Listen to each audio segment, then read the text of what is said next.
दरवाजे उघडणार आणि आता नशिबाचा गेम पालटणार, कारण आता सुरू होतोय बिग बॉस मराठीचा सीझन 6वा आणि मी आहे बिग बॉस मराठीच्या घरात. हो, मी आता बिग बॉस मराठीच्या घरात आलेली आहे आणि हे घर किती शानदार आहे, किती सुंदर आहे, किती अफाट आहे, किती रॉयल आहे, हे सगळं आता मी तुम्हाला दाखवणार आहे. आता आपण करूया या घराची सफर फक्त नवशक्तीसोबत.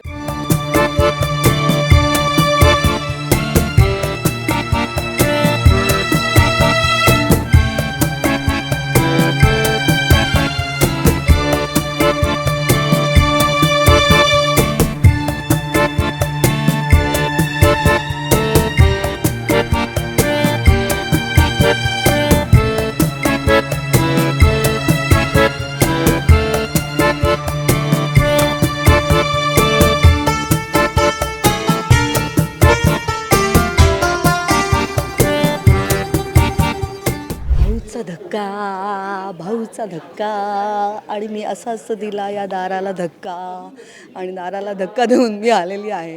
ते म्हणजे या मेन एरियात, याला मेन एरिया म्हणतात. बिग बॉस मराठीच्या घरातला हा मेन एरिया आहे आणि इकडे सगळं काही रंगतं. म्हणजे इथेच किचन पण आहे, डायनिंग टेबल पण आहे आणि इकडेच स्पर्धक जिकडे बसतात तो वाला एरिया पण आहे. सो हा सगळा मेन एरिया आहे. इकडूनच आपल्याला बिग बॉस काय म्हणतात ते सगळं ऐकू येत असतं आणि मेन सगळे टास्क जे दिले जातात ते पण इथेच दिले जातात. सो मला असं वाटतं की this is the main area of Bigg Boss Marathi house. हॉलचा जो एरिया आहे तो अर्थातच खूप मोठा असतो आणि खूप भव्य दिव्य असा हॉल असतो आणि इथे सुद्धा बरेच सिटिंग एरिया असतात आणि इथे अतिशय सुंदर क्रिएटिव्ह, अतिशय छान असा एक चेहरा काढलेला आहे. त्या चेहऱ्याला सुद्धा इतकी सुंदर अशी फुलं पानं आहेत आणि छान पेंटिंग्स काढलेलं आहे आणि छान सुंदर घोड्याचं सुद्धा डिझाईन आहे, खिडकीचं आहे, कंदील आहे आणि कुठेतरी एक घर यात वसलेलं आहे. एक छान क्रिएटिव्ह, एक फेरी टेलसुद्धा झोन वाटेल असं आहे.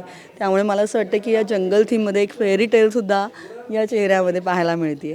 त्यामुळे अतिशय गोड हे पेंटिंग आहे, मलाही खूप आवडलं आणि इथेसुद्धा अतिशय सुंदर असे सोफे आहेत. तर मला असं वाटतं की हा सुद्धा या घरातला हॉलमधला एक अतिशय छान रॉयल कॉर्नर आहे आणि जेव्हा जेव्हा काही असं रॉयल असतं तेव्हा मला खूप आवडतं. त्यामुळे कुठेतरी छान व्हाईट कलरचे, सॉफ्ट कलरचे आणि असे शायनी असलेले सोफे आहेत आणि इथे आपण पाहिलं की व्हाईट कॅन्डल्स आहेत. सो व्हाईट कॅन्डल्स पाहिल्यावर अर्थातच एक छान वाटतं आणि कुठेतरी एक असा एक ड्रीम सिक्वेन्स असावा असं मलासुद्धा कुठेतरी स्वप्नात आल्यासारखं वाटतं आहे. म्हणजे आता मी बिग बॉसच्या घरात आहे का मी स्वप्नात आहे, इतका हा सुंदर असा स्वप्नवत कॉर्नर आहे. अतिशय ड्रीमी असा हा सिक्वेन्स आहे. त्यामुळे हाही मला खूप आवडलेला आहे. हा ड्रीमी कॉर्नर असं मी याला नाव दिलेलं आहे आणि या हॉलमधल्या बाकीही गोष्टी आता आपण पाहणार आहोत.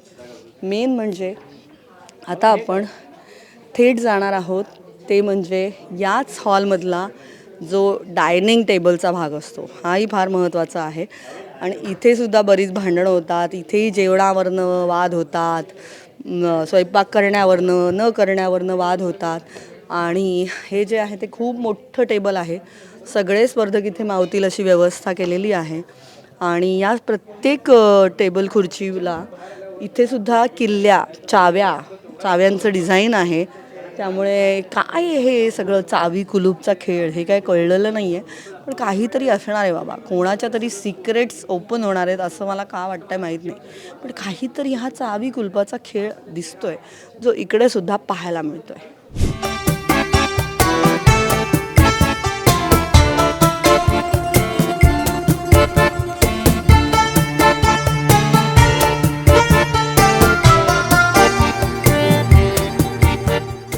बिग बॉस आदेश देतात की हा आवाज ऐकायला मिळतो तो म्हणजे इथे बसल्यावर, कारण हा जो आहे हा स्पर्धकांचा मेन हॉलमधला सिटिंग एरिया आहे, जिकडे स्पर्धक शांतपणे बसून टास्क काय दिला जाणार आहे ते आधी ऐकतात.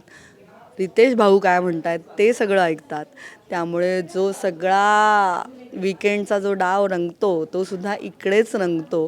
त्यामुळे जी चावडी जी रंगते ती सुद्धा इकडेच रंगते. त्यामुळे आपण पाहू शकतोय की हा एक मेन सिटिंग एरिया आहे आणि इकडे सगळे टास्क दिले जाणार आहेत, इकडे सगळं कळणार आहे. इथेच कळतं की कोण एलिमिनेट होणार आहे आणि कोण नाही एलिमिनेट होणार आहे, कोणाला किती वोट मिळाले, कोणाला किती नाही मिळालेत वोटिंग, हे सगळं या मेन एरियात कळतं. आणि हा सुद्धा अतिशय कलरफुल आहे, खूप छान सोफा आहे. आणि अर्थात हा म्हणलं तसं की बिग बॉस मराठीच्या घरातला हायलाईट पॉईंट जो असतो तो म्हणजे हा एरिया आहे. आणि इकडचं सेक्शन इट्स सो अमेझिंग, कारण इथे खूप सारे दरवाजे आहेत. इथे खरंच 800 खिडक्या 900 दारं असावीत असं हे सगळी डिझाईन्स आहेत. आणि सगळ्या याला वाघाचं चित्र आहे आणि खिडक्या आहेत, दरवाजे आहेत. सो अतिशय सुंदर अशी खिडक्या आहेत, त्यांना असे छान फ्लॉवर बेडसुद्धा आहेत. त्यामुळे छान फुलांनी नटलेल्या सजलेल्या अशा या खिडक्या आहेत आणि खूप सारे दरवाजे पण आहेत.